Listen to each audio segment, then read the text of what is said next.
children are crazy. Hey y'all, I'm Faith. Welcome back to my channel. If you're new here, welcome. I am a full-time stay-at-home mom, part-time bookseller, all-the-time reader, living and working in Eastern North Carolina, and today we're going to do my December TBR. So if everything goes according to plan, you will be seeing this on December 1st, which is the first day of Vlogmas and the second day of 'Tis the Season-a-thon. My life is not interesting enough to film a vlog every day for Vlogmas because we are if we're not in lockdown, we should be. And I am the mom of 2 toddlers. So basically I spend all my time saying, no, we cannot watch Mighty Express again. I will kill myself if I have to hear that song again. And dragging them outside to go play. So my plan is to do some vlogging and do multiple days at a time so that you will actually have something interesting to see, and pre-film some other videos to throw in every day when I don't have a vlog. So we're gonna start this off with a TBR. Okay, so for December, I don't have an dictated TBR. I'm doing 'Tis the Season-a-thon, but you have already seen that TBR.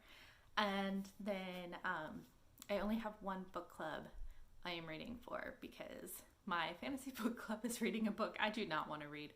So I am skipping that because, as you will see, I have a huge stack of ARCs that need to be read.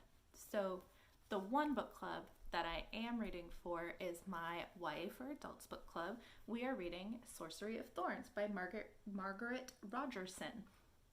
This is one of those we have been wanting to read for a very long time since it came out, but we didn't get around to it. And then this year we have been reading themed every month, but we didn't have a theme for December, so I said, what is a book that we've been wanting to read that you guys want to read? And this is what they picked. So we'll be reading Sorcery of Thorns. This is an ARC copy that was sent to our store. We didn't get to it, and so when the official book came out, I snagged this from the destroy pile because I knew we were going to do it for book club. And then we had our trade show back in September, the end of September, and I got a ton of ARCs sent to me.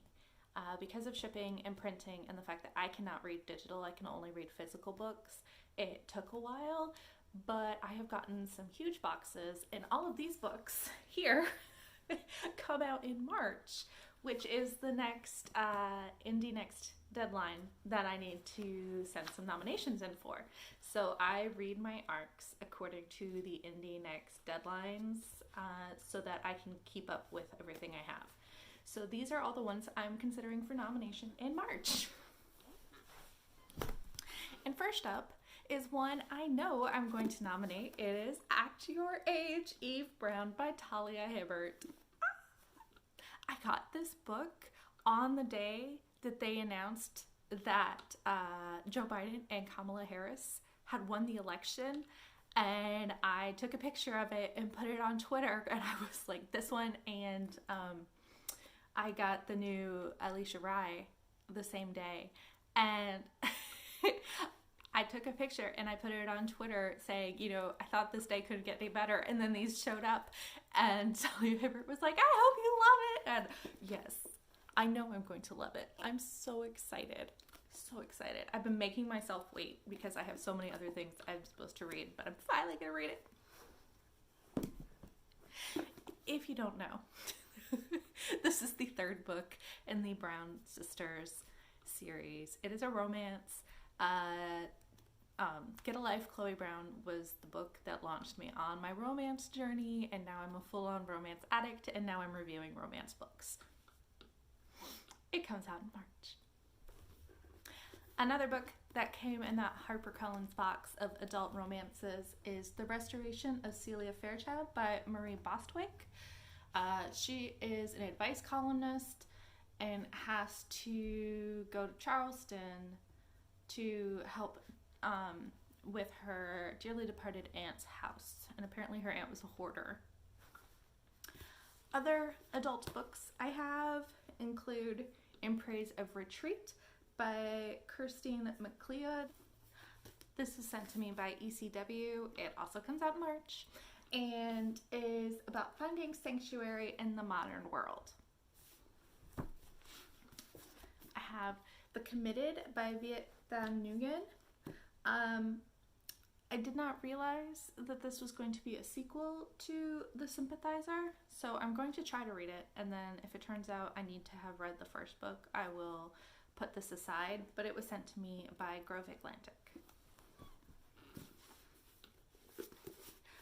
I have The Lost Apothecary by Sarah Penner. This is coming from Park Row Books. I've had this book for a while and I just haven't gotten to it because it's a March book and I was desperately trying to finish up some of my 2020 books.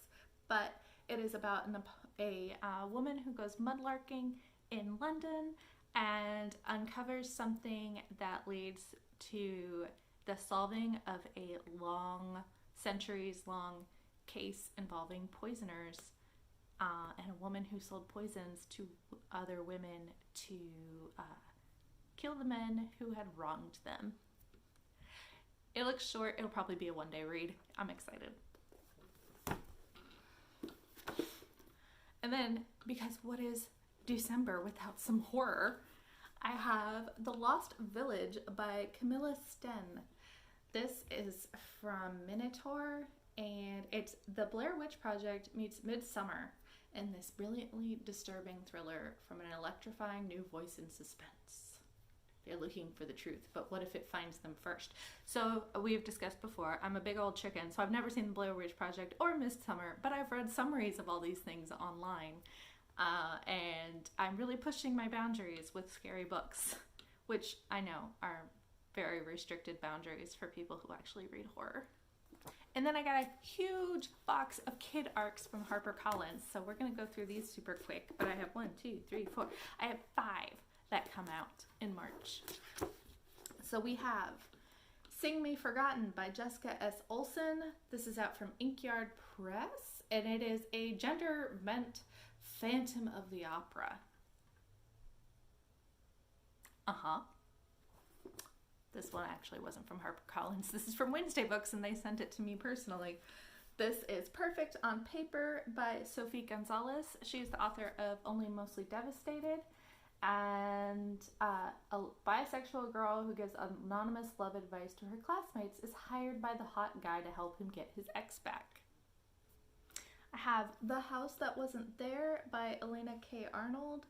This is a friendship story. It is middle grade. It looks sweet. I love me some sweet middle grade. I have 5 Ways to Fall Out of Love by Emily Martin. The person she hates the most is the one she can't ignore. It is a YA rom-com that looks super fun. And then my last one is Once Upon a Quinceañera by Monica Gomez-Hira. This is about a girl who has to go on a work-study program to earn the final credits she needs to graduate from high school, and it says there are regrettable ex-boyfriends and telenovela twists, and I'm here for it. Okay, so those are all of the books that I have that I need to read this month in December. And you know me, this is not all I'm gonna read, and I might not read all of them. But I'm gonna do my best. What are you reading this month? Please tell me down below. I'm really excited to dig into all of these arcs. If there's any of them that you would like me to prioritize, let me know, because I really, really need to read all of them. But publishers have a tendency to send books because of mail at the last possible moment. So I'm sure I will get at least one more that I'm like, oh, I gotta read this. So please let me know if there's any that you want me to prioritize, and I will do that. Otherwise, I will talk to y'all later. I will see you tomorrow, because it's Vlogmas. I don't know why I did that. That was super embarrassing. Anyway, like, comment, subscribe. Bye, y'all.